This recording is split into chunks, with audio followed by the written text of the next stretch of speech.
A todos, nossa parte agora da aula. Vamos dar sequência agora a um tema muito importante, né? Que a gente vai falar agora de leis educacionais. Lembrando a todos que a primeira parte da aula, caso o pessoal não tenha conseguido entrar, chegou depois e não clicou certamente no link, que eu enviei o link no horário, às 19 horas certinho, né? Enfim, foi gravada, vai ser postado lá para vocês também, né? Que é a resolução das questões da folhinha que eu dei de história de Saquarema, tá? É importante que você faça, refaça ali, estude, né? Então, temos aqui a sequência, mas não menos importante, dessa parte da nossa aula, tá? Então, lembrando a todos que nossa turma começa quinta-feira. Então, vai estar lá o link lá para o pessoal que fez a matrícula, no grupo respectivo da matrícula. E vamos dar sequência aí, sempre às 19 horas, tá? Sempre às 19 horas, que teremos aí a sequência em relação a tudo isso, ok? Pois bem, amigos, vamos lá então. Vamos falar um pouco sobre leis educacionais. A primeira aula grátis de leis educacionais que nós tivemos, nós falamos sobre o Estatuto da Criança e do Adolescente. Uma lei muito importante, né? Uma lei que todo ano é colocada em pauta para ser rediscutida, assim. Mas é uma lei que trouxe muito avanço para uma história recente do Brasil, até porque é uma lei em que dividia crianças e adolescentes, definindo o que é criança e o que é adolescente, e o objetivo central dela era a proteção integral a toda criança e todo adolescente. E a gente tem que entender que a lei anterior não protegia nada, porque as leis anteriores, e eu já estava vivo e ligado à educação na maior parte da criação dessas leis, eram leis durante a ditadura militar, cara. E assim, independente de política, de lado que cada um tenha, defenda, direita e esquerda, não vou entrar nesse mérito aqui, tá, gente? O objetivo aqui é passar no concurso. Mas, poxa, a ditadura militar foi um retrocesso para a história do Brasil. Em termos de cidadania, em termos de direitos humanos, em termos de liberdade de expressão, em termos de avanço junto à educação, né? Junto à proteção de pessoas vulneráveis, até porque paz sem voz, como o Rapa diz, não é paz, é medo. Então, tipo assim, durante a ditadura a gente não vivia numa situação de paz.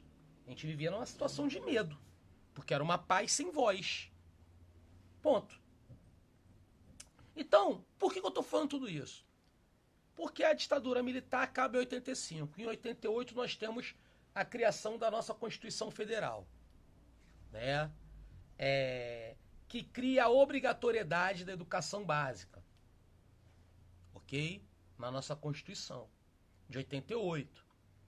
E ainda assim, precisou chegar em 1994 para a gente criar a principal lei da educação nacional, que é o que a gente vai falar na aula de hoje, né? Um pouco de alguns assuntos, claro que não são todos, a gente vai ter outras aulas sobre isso, que é a Lei de Diretrizes e Bases da Educação Nacional, né? A famosa Lei 93, 94, barra 96, porque foi criada em 96, também conhecida como a Lei Darcy Ribeiro, por ter sido idealizado por esse importante pensador da história do Brasil, né? Grande antropólogo, Darcy Ribeiro, que, dentre outros, ajudou a idealizar, na minha opinião, o maior projeto de educação da história do Brasil posto em prática. Pena que foi sucateado por outras políticas públicas que foi o CIEP. Por que eu estou falando tudo isso? Porque hoje, no mundo que a gente vive numa vibe, numa hype, de malhar o troço. Malhar, falar mal, de tudo. Muitas vezes sem procurar conhecer. E tipo assim, nesse negócio de falar mal, malhar, o pessoal fala mal do ECA e obviamente fala mal da LDB. Fala mal de tudo quanto é lei. Mas o importante é que a LDB ela tem um papel fundamental. E qual o papel da LDB? Normatizar, ou seja, definir as normas da educação nacional. Olha só o grau de importância disso. Por quê? Porque ao longo da história do Brasil, cuja maior parte da nossa história, ou nós fomos colônia, ou fomos colônia, né? Onde a maior parte da população era escravizada. Não existia leis que tinham a ideia de normatizar a educação. Até porque o ideal era o povo nem ser educado. Sim. Mesmo a gente passando por situações de política pública, falando, poxa, a escola pública não presta, a escola X, A, não presta. Mas hoje, não da forma que a gente quer, mas você há de concordar que, ao longo da história do Brasil, comparando com épocas anteriores, tivemos avanço. Né? E a LDB traz isso. Primeiro que ela fala sobre os deveres. E ela diz que a educação é dever da família e do Estado. E eu acho que é uma coisa que pouco se discute quanto a isso. Eu acho que é uma questão muito lato sensu. Muito lato sensu. Né? Assim, a transmissão de responsabilidade de um para outro, normalmente da família para o Estado, né? Você não consegue uma eficiência na educação. Já é comprovado isso. Você vê as crianças e adolescentes, né? Que mais dão problema nas escolas são aquelas que, de certa forma, sofrem um abandono dos pais.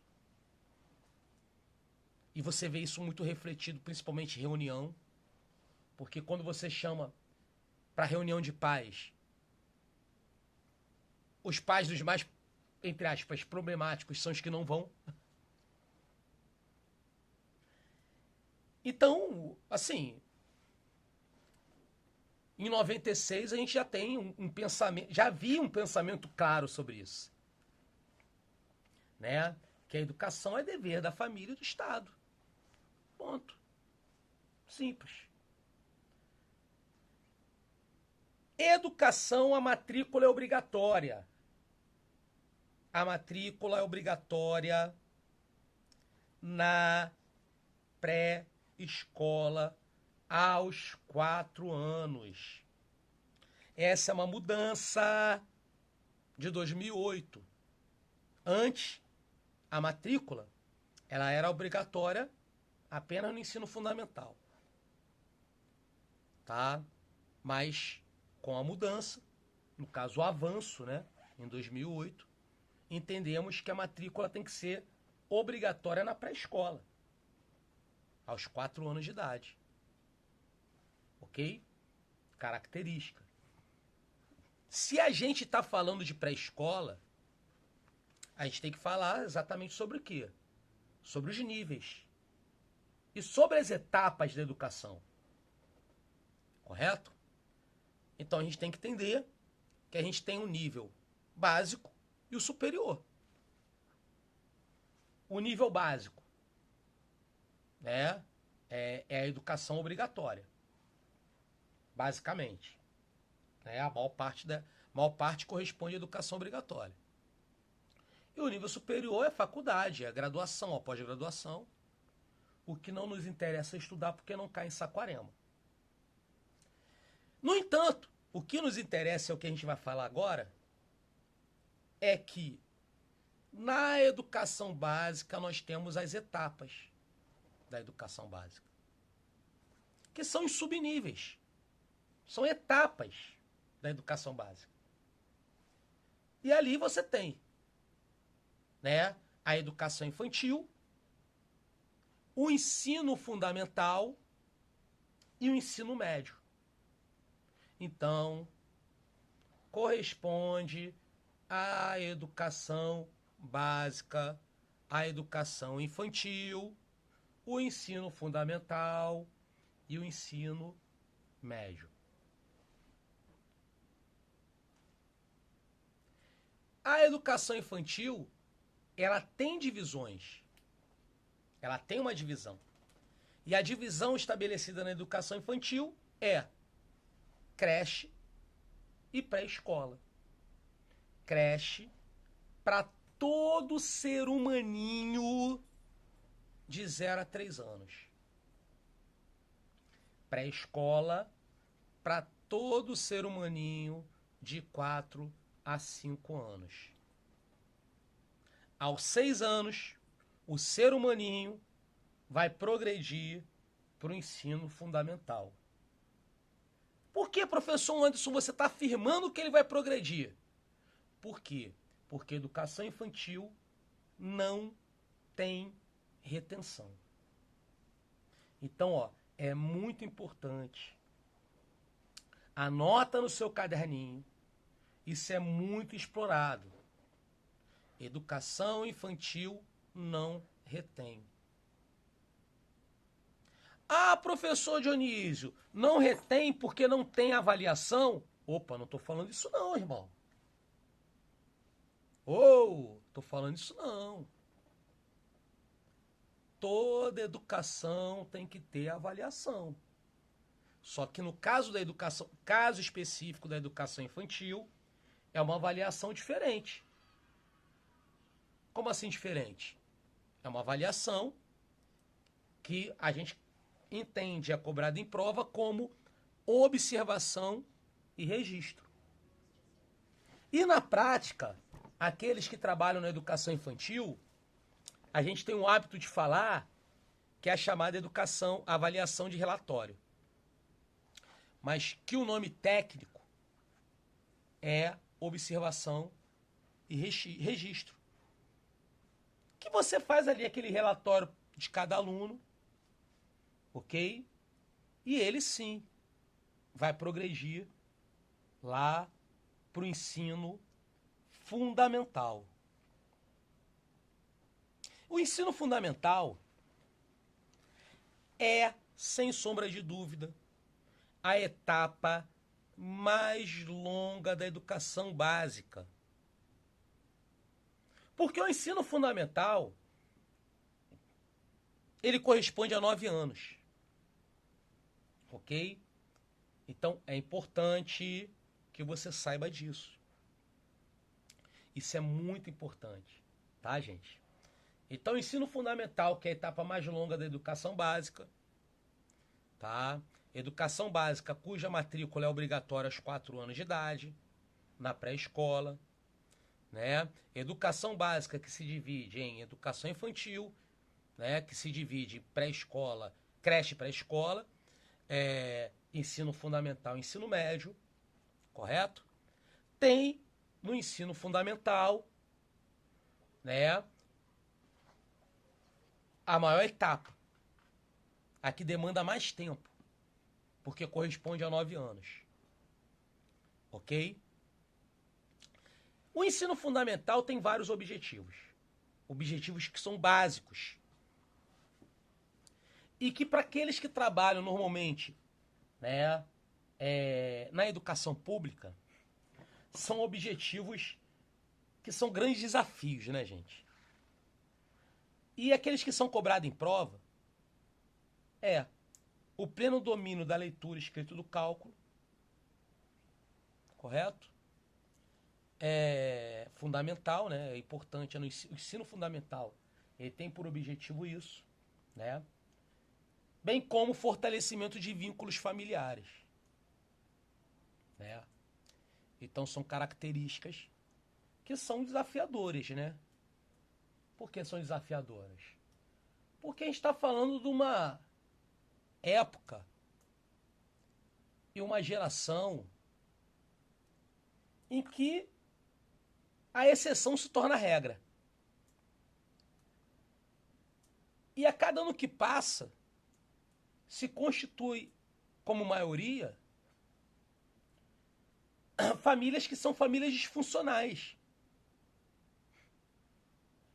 né? Famílias que não têm uma situação básica, fundamental de sobrevivência, de vida, de desenvolvimento de jovens, são disfuncionais. O próprio nome já diz. É isso. Então, o fortalecimento de vínculos familiares é desafiador.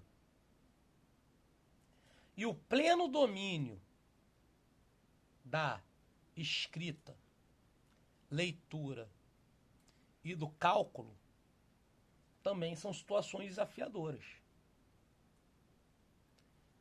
O que os municípios normalmente fazem? Criam matérias extras, né? Cria lá matéria tem língua portuguesa e tem matéria ali, tem redação, tem também de compreensão de texto. Cada município tem um nome. Disciplina de resolução de problemas da matemática, domínio do cálculo, da leitura, enfim, da escrita. É isso. A organização da educação, olha que coisa interessante, ela tem uma grande característica que é a flexibilidade. E assim, professor Anderson Dionísio, você é contra a escola cívico-militar? Não sou contra não, cara. Como eu falei pra você, cara, o meu discurso, ele é cada vez menos de direita e esquerda. Pelo menos essa direita e essa esquerda que se apresentam aí hoje no Brasil. Ok? Ela é cada vez mais. Meu discurso é cada vez mais independente. Ok? Eu não sou contra. Eu acho que tem espaço. Mas o que eu sou contra é você criar um único padrão e ter que enquadrar todo mundo naquilo ali. Não. Aí eu sou contra. Por quê? Porque uma característica da democracia e a Constituição e a LDB é uma lei democrática. Por que eu estou falando tudo isso, meus amigos? Porque quando você resolver questões de prova, e a gente vai resolver durante o nosso curso, você tem que beber a água da democracia, irmão. Porque qualquer coisa que falar de inflexibilidade, de rigidez, qualquer coisa que remeta a questões de autoritarismo, arbitrariedade, tá errado. Porque são coisas antidemocráticas, cara. São coisas antidemocráticas. Então, sim, a LDB é uma lei democrática. Ok? É importante que a gente saiba disso e fique bem claro na nossa cabeça. Porque o que acontece? O pessoal que já estudou comigo sabe, quando eu dou aula de lei, e olha que eu dou aula de lei pra caramba, porrada de tipo de lei que eu dou aula, eu acho até por conta disso que a gente consegue uma eficiência bacana de aprovação dos alunos, eu não dou uma aula assim igual a da maioria dos professores, que pega a lei e fica lendo a lei com o aluno. Irmão, você tem a lei, vou mandar a lei para você. Você pode acessar no site do Planalto, que ali você pega a lei na íntegra, imprime, lê. Eu não vou ler a lei contigo. Eu vou te explicar a situação. Vou te explicar. Entendeu? Tu vai fazer questões. Você vai compreender a situação. Você vai compreender.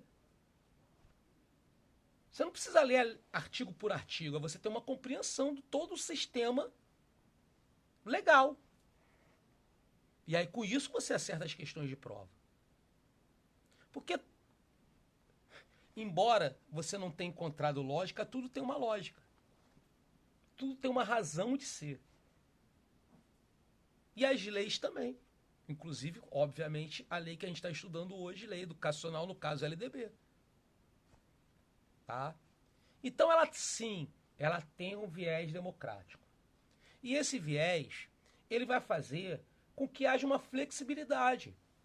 Portanto, a organização, ela vai ser pautada em quê? No máximo de flexibilidade possível.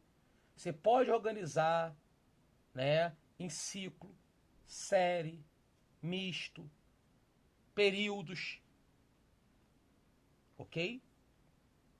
Então, assim, você não precisa organizar a sua educação, a educação do seu município, do seu estado, em série. Você vai organizar de acordo com o que for. Pelo menos deveria ser assim, mas de acordo com a demanda da sua localidade. E isso, amigos, pensando num país como o nosso, é o certo. Porque a gente tem que entender que a gente vive num país de grande complexidade e diferenças. A gente vive num país que pessoas vivem numa realidade amazônica, que é uma realidade de cheias, de rios. A gente vive numa sociedade em que pessoas vivem em municípios, que é o caso do município que você vai fazer concurso, que tem uma demanda relacionada ao turismo. Tá? Eu já fui servidor público de 3, ainda sou de uma ainda, que nessa matrícula eu não me aposentei, mas de 2 municípios que eram municípios turísticos, que era Cabo Frio e Saquarema. Entendeu? Então, obviamente, tem que se criar uma flexibilidade. É um turismo baseado o quê? Na questão, principalmente na época que eu era servidor daí. Verão, praia. Beleza. Agora tem outras coisas. Tem evento, Saquarema tem evento o ano todo, pô. Inclusive, enquanto de moto eu vou aí pra ir. Entendeu? Mas ainda é o verão. Praia, turismo. Beleza. Surf, turismo e tal. Isso aí. Beleza. Então são características que a gente tem que entender. Por isso que existe essa flexibilidade. Tá?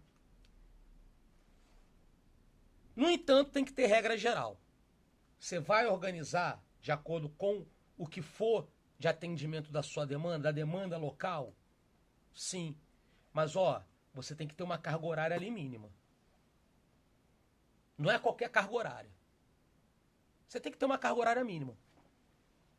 E a carga horária mínima é de 800 horas, distribuídas, no mínimo, de 200 dias letivos. Agora, com um detalhe muito importante que você tem que guardar no teu coração.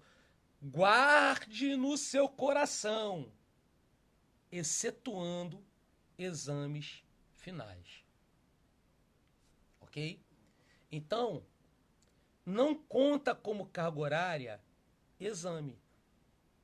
Não conta como carga horária, vamos dizer assim, prova. Tá? Conta como carga horária dia letivo, exceto exames finais, quando houver. Se houver. Ok? Então, são situações que são de grande importância. Hoje, tramita, existe um debate para a redução de 200 para 180 dias, e eu já te falo que eu sou a favor. Mas é um debate. Então a prova que você vai fazer de Saquarema não é essa resposta. São 200 dias letivos. É isso que você tem que botar lá. Entendeu? Pode ser mais de 200 dias? Pode. Pode ser 200? Pode. Pode ser 199? Não. Menos não pode. Entendeu? É essa a resposta que você tem que colocar. Ok? Legal? O ensino à distância, voltado para o ensino fundamental e educação infantil, obviamente, é apenas em caráter emergencial. E assim, um tempo atrás a gente tinha aí presidente, né, que botou um pessoal como ministro de educação que não era da área de educação. E tipo assim, cara, o que vinha de lá de assunto, o EAD, vamos colocar isso aí à distância e tal. Tinha até a situação de eliminar professor, agora tá voltando essa questão aí por causa da IA, né? A IA. Cara, mas aí veio a pandemia. Porque antes da pandemia rolava esse debate, essa ideia, essa bad vibe. A pandemia foi horrível. Foi horrível. Entendeu? Pessoas próximas a mim aqui morreram. Foi horrível para todo mundo. Mas se a gente tem uma lição positiva do pós-pandemia, como educador, se existe uma lição positiva pós-pandemia como educador, foi que o ensino à distância, ele funciona sobre alguns aspectos.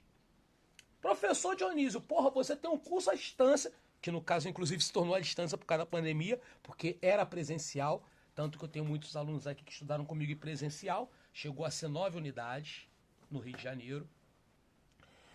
E tá falando sobre ensino à distância. Sim, porque o ensino à distância tem várias situações, né? Você tem toda uma questão também de idade, toda uma questão de relacionamento interpessoal. Pô, professor, por isso que a aula do ensino à distância que tu dá é uma aula assim, tipo, bate-papo, aquela coisa meio, né? Pô. Como eu falei pra vocês, a minha aula à distância, ela é uma aula que simula o presencial. Como se eu estivesse aí dando aula pra você. Entendeu? Pra gente ter essa relação mesmo interpessoal, que é uma relação importante que, porra, culminou na lei que proíbe o uso de telefone celular nas escolas. Entendeu? Por quê? Porque eu sou de uma época que, na verdade, o problema era a bagunça, né? Se tornou o problema hoje, o cara não larga o celular. Eu sou de uma época que a gente queria ir pra rua. Hoje o moleque não quer sair de casa. Ficar trancado ali naquela... enfim. Sim. Preso ali naquele mundo ali. Combinando uma opção de besteira, né? Hoje a gente tem sérios problemas do bullying. Vamos ter aula sobre bullying. Vai cair em prova. Beleza?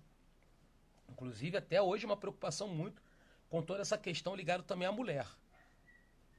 Ok? Cyberbullying. Sim. Tá? Enfim, então a gente viu a ineficiência do ensino à distância, principalmente em unidades públicas. A defasagem que isso aí criou pós-pandemia. Não é? Se havia já um abismo entre o ensino privado e o público, pós-pandemia esse abismo se tornou um oceano. Vai por mim. Pacífico, que é o maior que tem. Tá? Oceano Pacífico. Se alastrou imensamente. Entendeu? Então, cara, sem querer, puxa saco e tal. Darcy Ribeiro já tinha vislumbrado isso, ó, meu irmão. Ensino fundamental, cara, EAD, ensino à distância, apenas em caráter emergencial, cara. Porra, catástrofe. Porque o ideal é o presencial. É o presencial. Então são situações que a gente tem que colocar e pontuar, que também costumam cair muito em prova. É importante que caia em prova. E cai em prova isso. Não é? E o que acontece essa relação presencial, essa relação à distância? Isso aí a gente está tratando de um tema chamado modalidades. Porque o modalidade tem a ver com o quê? Com modo, com a abordagem, com as condições, né? Então, modalidade. Você tem a modalidade ensino à distância. Você tem a modalidade ensino técnico. Você tem a modalidade educação especial. Você tem a modalidade educação quilombola. Você tem, então, tudo isso que você está tendo, ok? Hoje o Brasil com essa questão também de imigração, não é verdade? Então, são modalidades. Modo. Né? Ok? Então, a modalidade, por exemplo, EAD, você sabe que ensino fundamental e educação infantil tem restrições, claro, obviamente. A gente entendeu por que tem que ter. Eu acredito que acho que é alguém que discorda de mim. Acho que a galera concorda, né? Porque realmente eu acho que ficou bem claro pandemia isso. Se alguém tinha dúvida sobre isso, ficou bem claro na pandemia. Né? E assim,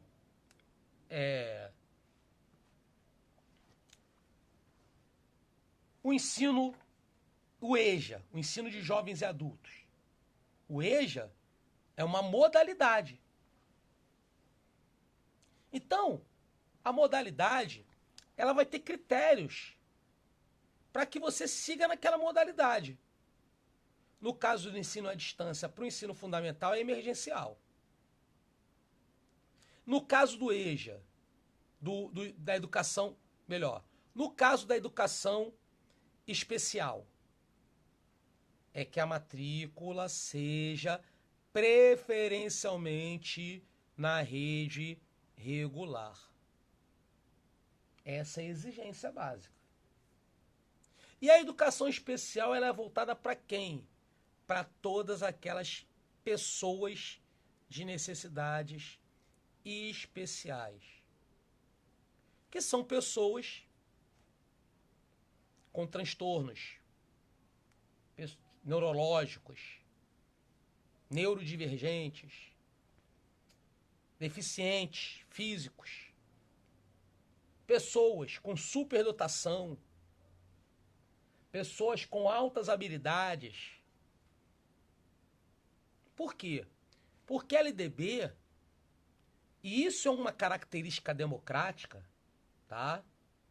Porque a característica antidemocrática é de exclusão, é de você excluir o outro. Uma característica democrática é de inclusão.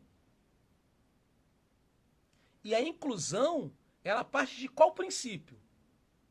Você incluir todo aquele que é diferente. Não é verdade? Porque se você só inclui aquele que é igual a você, isso não é inclusão, porra, isso é exclusão. Parece assim, sabe? Mas é. Então, aí você fala, professor, beleza, legal. Matrícula na rede regular. E como essa pessoa vai poder acompanhar? O sistema de ensino vai ter que criar meios. Simples assim.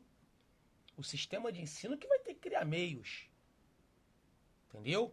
Então, profissionais de apoio, salas de recurso, salas para regulação, trabalho integrado, entendeu? Professor, no município que eu trabalho, no local que eu trabalho, no local que meus filhos estudam, não tem nada disso. Cara, problema do Poder Executivo. É município? Problema do prefeito. O prefeito não está cumprindo a demanda dele. E tem muito, tá, gente? Tem prefeito agora que está se lançando candidato a outra coisa, que quer exportar o modelo do município dele. Vai primeiro ver como é que é o município dele primeiro antes. Não é isso? Querendo dar lição de moral, querendo falar de segurança pública, a escola, enfim, não tem condição nem de básica. É calor de 50 graus, entendeu? É comida horrorosa, enfim, tá? E, obviamente, é isso. A lei, gente, uma coisa é o seguinte, a lei não está sendo cumprida. Outra coisa é não existir a lei. Porque se não existisse a lei, nem o debate da lei não está sendo cumprida, a gente ia ter. Porque não existe a lei. Não é verdade? A gente pode se dar o luxo de viver num lugar sem lei, num local que as pessoas têm ética. Ética é bom senso. Você contaria com... alguém que é capaz de contar com o bom senso das pessoas da sociedade? Com a ética das pessoas da sociedade? Claro que não. Então, o mínimo, a gente tem que ter lei. Com a lei, já é difícil o cumprimento. Não é verdade? Então, é isso. A lei, ela preza a relação de inclusão. Correto? Inclusão. São pessoas que vão viver em sociedade. São pessoas que têm que ser incluídas na sociedade. Tem que ser criado meios. Não existe meios. Então, o que é isso? É uma violação dos direitos das pessoas, pelo poder público. Se tratando de município, se tratando de Estado, pelo poder público. Eles estão violando o direito. Eles que estão errados. Né? Não é o poste que mija no cachorro, é o cachorro que mija no poste. Eles que estão errados. Simples assim. Então são características que a gente tem que ter. Então, isso é educação especial. A educação de jovens e adultos, ela tem uma modalidade, uma exigência básica, que é a idade. Como assim a idade? Ela é voltada para todos aqueles que não concluíram a educação básica na idade certa.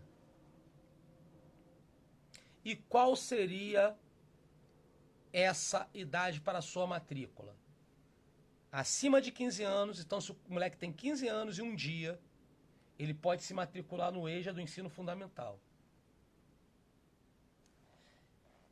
Acima de 18 anos para o ensino médio. Então se ele tem 18 anos, fez 18 anos, no dia seguinte ele já pode se matricular no EJA do ensino médio. Ponto. Independente da escolaridade anterior. Sim, isso é importante. Tá, gente? Independente da escolaridade anterior, sim, você pode matricular um indivíduo sem um fundamental no ensino médio. Sim, você pode. Você pode matricular um indivíduo sem educação formal, talvez no ensino médio. Sim. Para isso você tem que criar, obviamente, um outro critério de avaliação dele. De classificação dele, melhor dizendo. Né? Porque o que a LDB fala sobre classificação? A classificação ela pode ser por rendimento, legal. Mas ela pode ser por aproveitamento de estudo, legal. Ela pode ser enfim, por idade. Aí tu classificou por idade. Ah, mas como vai ser feito para esse cara acompanhar a turma? A resposta é a mesma da educação especial. Não é o poste que mija no cachorro, é o cachorro que faz xixi no poste. Como assim? O poder público vai ter que criar meios para gerar a condição para que essa pessoa aprenda ali. É isso. É assim que é, gente. É assim que é. Tá? Até porque, amigos, a gente está falando num Brasil, num mundo globalizado, complicado pra caramba. Já parou para analisar? Você já viu quantos imigrantes estão vindo pro Brasil? Quantos refugiados? Galera que tá fugindo de guerra? Tô dando só um exemplo, tá, gente? Não tô nem falando, né, das coisas que acontecem aí pelos interior do Brasil aí. Entendeu? Das violações que acontecem aí pelo interior do Brasil. Tô falando só da galera que tá chegando aqui, entrando no país. Então, como é que vai ser feito com essa galera? Essa galera tem que se tem, né, vai estudar. Ok, vai estudar, vai matricular seu filho, vai estudar, ou a própria pessoa vai estudar. E aí tem que ter uma classificação. Como é que era o sistema de ensino dele lá na Venezuela? Sei lá. Não é padrão que nem não é que nem o nosso, não é educação infantil, fundamental, lá é outra coisa, cada país é uma coisa. Tem autonomia sobre seu território, né? Então, e aí, o que vai fazer? Vai começar do zero? Vai zerar? Não. Vai ter que ser criado um ajuste em relação à classificação dessa galera, pô. Vai ser classificado, ok. Não é? Então são situações que a gente tem que ter essa sensibilidade. Quando veio a questão da LDB, quando começou os primeiros ciclos escolares e as primeiras turmas, né, de avanço, que tem cada município tem um nome, é Acelera, Hora da Virada, que são turmas para você de ensino de jovens, são turmas de ensino de jovens e adultos, ok? Turmas para que você se enquadre ali na série, termine a etapa, né, do ensino fundamental ou ensino médio na idade certa, né? Isso foi muito mal compreendido e interpretada, né, pelas pessoas, né? Porque as pessoas chegaram a criar o factoide, né? A mentira de que existia aprovação automática. Você já ouviu nisso? Você já ouviu isso em algum lugar? Aprovação automática. Você ouviu, mas você não viu. Por quê? Qual lugar que é aprovação automática? Em qual lei, qual documento? Gente, setor público, tudo tem que ser documentado. Tudo tem que ter prova. Entendeu? A gente não está lidando com amiguinho. A gente está lidando com poder. Somos o primeiro Estado, o setor público. Entendeu? Então, primeira esfera de poder. Somos a primeira esfera de poder, que é o poder público. O que acontece? Ao longo da história, ao longo dos anos, as pessoas faziam arbitrariedade no setor público, né? Não eram cobradas por isso. Por quê? Porque a gente tem uma população de maioria ignorante, né? Mas muita coisa também avançou. Hoje você tem uma população mal ou bem, até pelo número de habitantes que aumentou, você tem mais pessoas mais informadas. Então, é o que passa a ter uma opção de processo. Então, são situações que a gente tem que entender. Por isso que tem toda essa característica importante. Tá? Então, o EJA é uma modalidade voltado para todos aqueles que não completaram a idade escolar da educação básica na idade certa. Ok? Dúvidas, perguntas, colocações? Alguém vai perguntar alguma coisa? Ih, eu falo pra caramba, né? Legal? Nenhuma? Qualquer dúvida, meus amigos? Oi, fala comigo.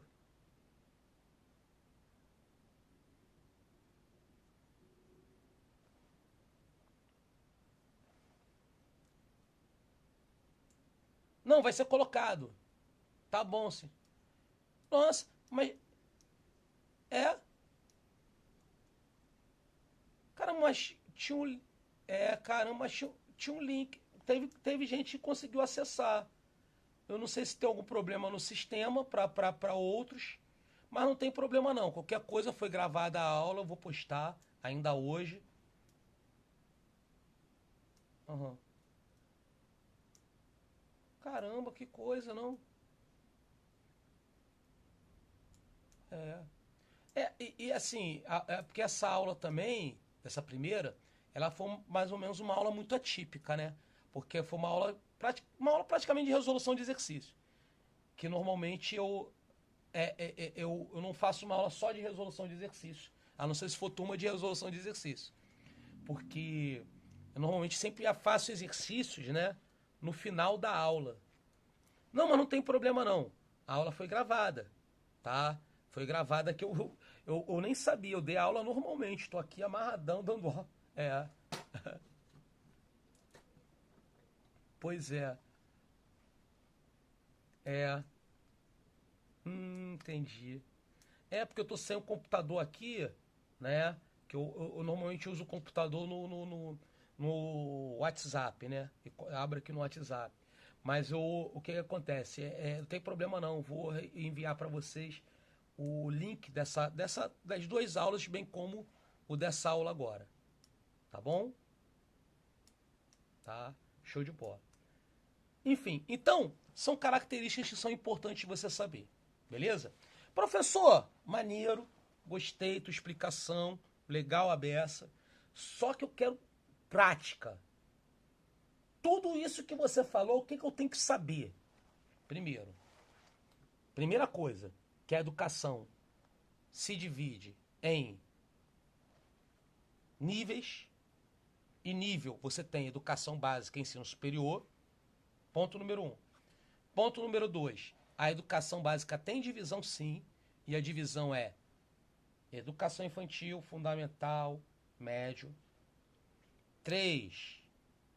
A educação infantil também tem divisão, que é creche, 0 a 3 anos, importante saber a idade. Pré-escola, 4 a 5 anos, importante saber a idade. A matrícula é obrigatória, também importante, na pré-escola aos 4 anos. Ok? E é obrigatória, não é opcional. Não é opcional. Ok? Beleza? Temos uma lei que é democrática, e é um caráter democrático ser um caráter inclusivo, ser um caráter é, é, flexi que flexibiliza, né? Porque inclusão tem tudo a ver com flexibilidade. Ok? Então, obviamente, tudo vai tender para uma flexibilidade, mas tem regras comuns. Você tem ali um tempo escolar que é definido pelo tempo mínimo, falamos aqui, 200 dias, 800 horas, é o mínimo, pode ser mais, mas não pode ser menos. Agora, a sua distribuição, bem como a organização, se vai ser em série, ciclo, bimestre, trimestre, etc., isso aí fica a critério de cada um, cada local, cada sistema de ensino que vai organizar de acordo com as características local. Beleza? Outra questão também que vale a pena a gente botar, que eu já falei também, só para o pessoal entender, é sobre a questão de modalidade. Vimos, né, as características do ensino fundamental, que é o que é mais cobrado em prova, né? E aí, o ensino fundamental é o tempo escolar mais longo da educação básica, que são 9 anos, e que se divide, né? E a gente tem que ter a questão do ensino à distância, por exemplo, que é uma modalidade, caráter emergencial. A educação especial, que é uma outra modalidade, ela é preferencialmente regular, junto à regular, né? No entanto, o governo vai ter que criar situações ali, cara. Ah, não cria. Prevaricação. O governo está prevaricando, cara. Eles estão errados. No caso, o governador é o executivo. A questão é o executivo, não tem o que tirar. Entendeu? É a administração direta. Tá prevaricando, tá deixando de fazer a sua função. Pra ficar fazendo videozinho na internet e no Instagram. Entendeu? Tá errado, porra. É isso. Certo é certo, errado é errado. Né? O EJA, para quem não completou no tempo certo, né? A educação básica, acima de 15 anos, fundamental, acima de 18 anos no ensino médio, ponto. São as questões aqui de importância, né? De tudo isso que a gente, nesse bate-papo aqui, falou e que cai em prova, meu irmão. Cai muito em prova, não é? Pontos que vale a pena a gente aqui sempre colocar, né? A classificação. A classificação também é flexível. Então você pode classificar o aluno por aproveitamento, você pode classificar o aluno por rendimento, você pode classificar o aluno também por idade. Ok? É isso. Aí se você pensar no acompanhamento, você cai no mesmo pensamento que você tem que ter inclusivo. Né? Então, como é que ele vai acompanhar? Opa, o poder público vai ter que criar meios. Aula de apoio, o que for. Ponto. Entendeu? É assim que funciona a questão da educação. Entendeu? Enfim. Então são características que são importantes que a gente tem que colocar aqui e pontuar. Sobre o aspecto da frequência. Gente, frequência escolar é um assunto extremamente importante que cai em prova, né? São grandes problemas que você tem em sala de aula e também cai em prova no concurso, né?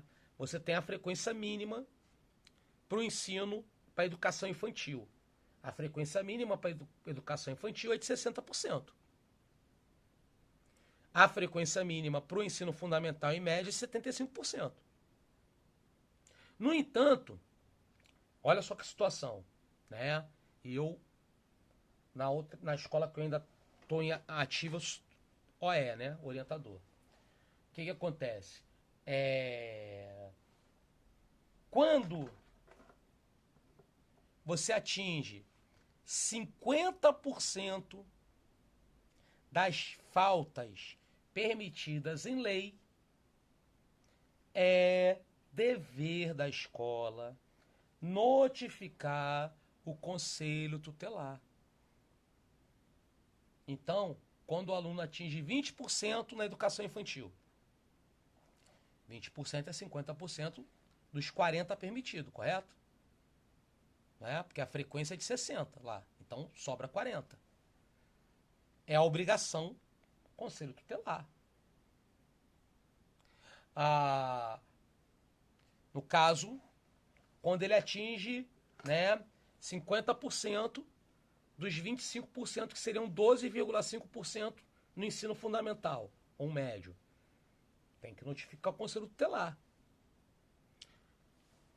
O que as escolas fazem?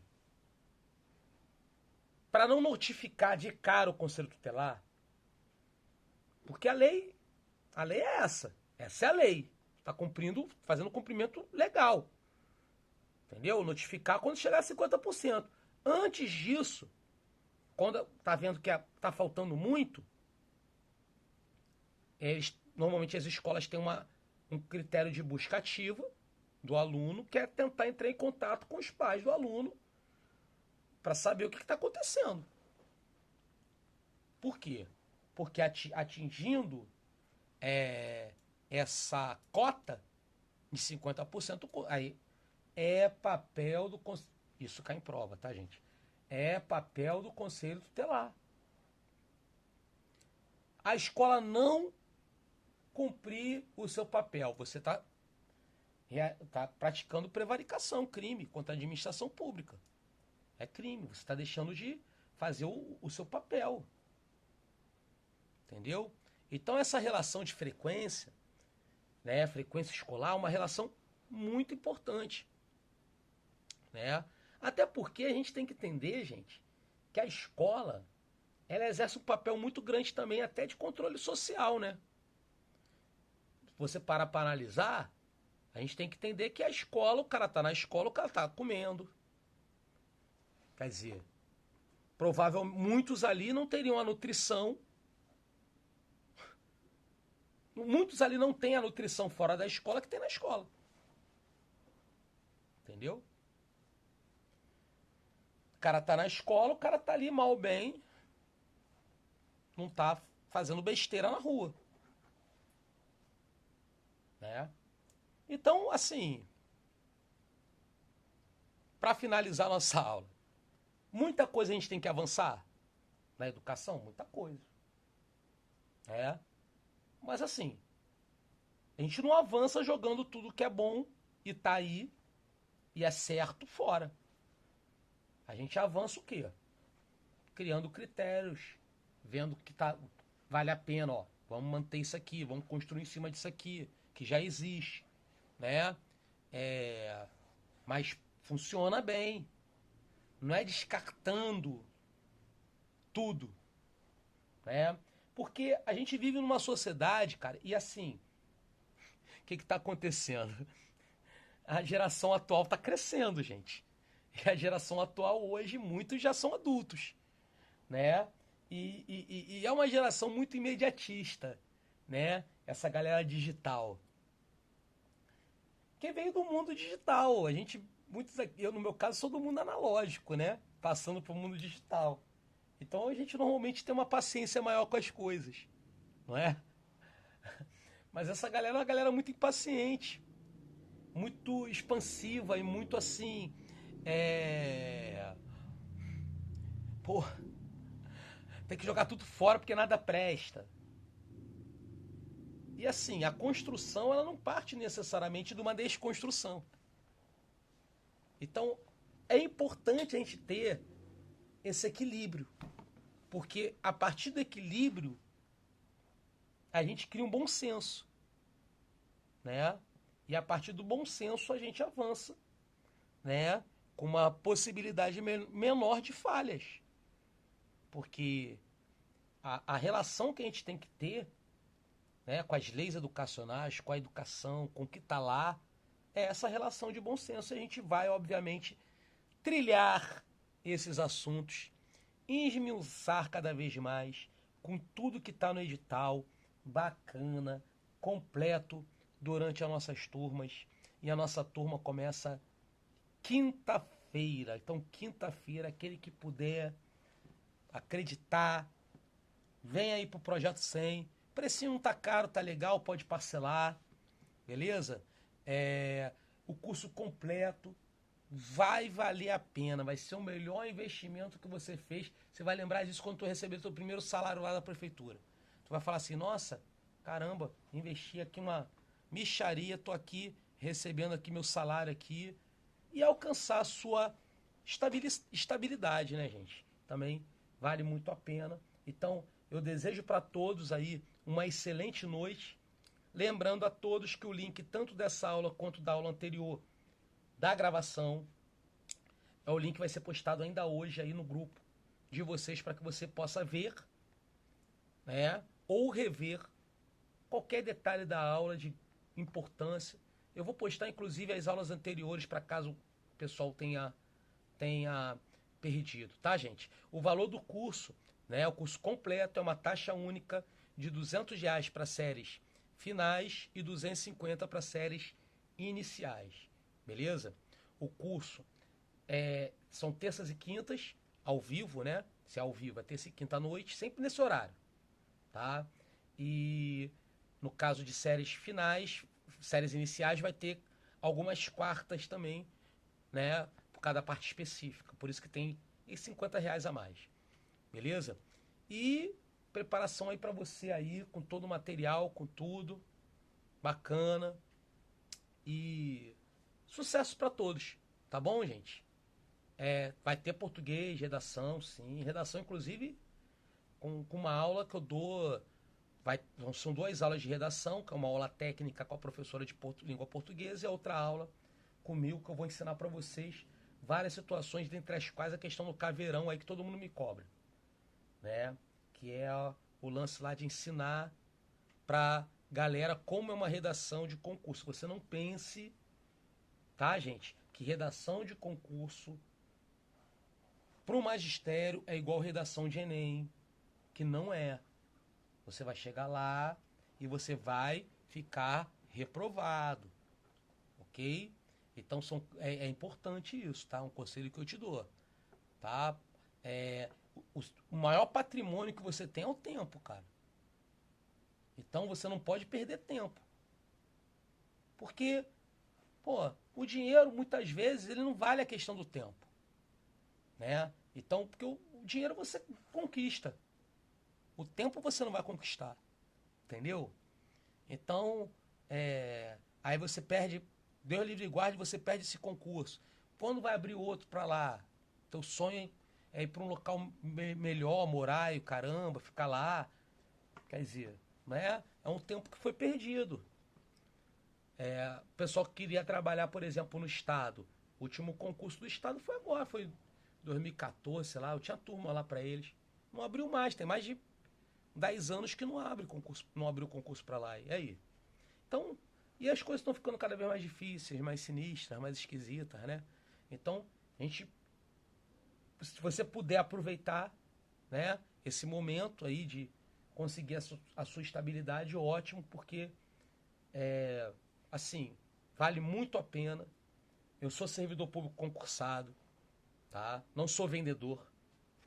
Não sou vendedor, meu marketing, inclusive, é uma bosta, né?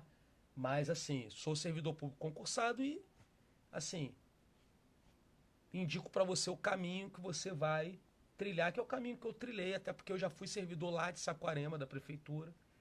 E é simples. Mas você tem que ter um pacto também de você poder ali acompanhar as orientações ali, procurar fazer o máximo possível daquilo ali, né? Também não é só pagar o curso, não. Não é só, não.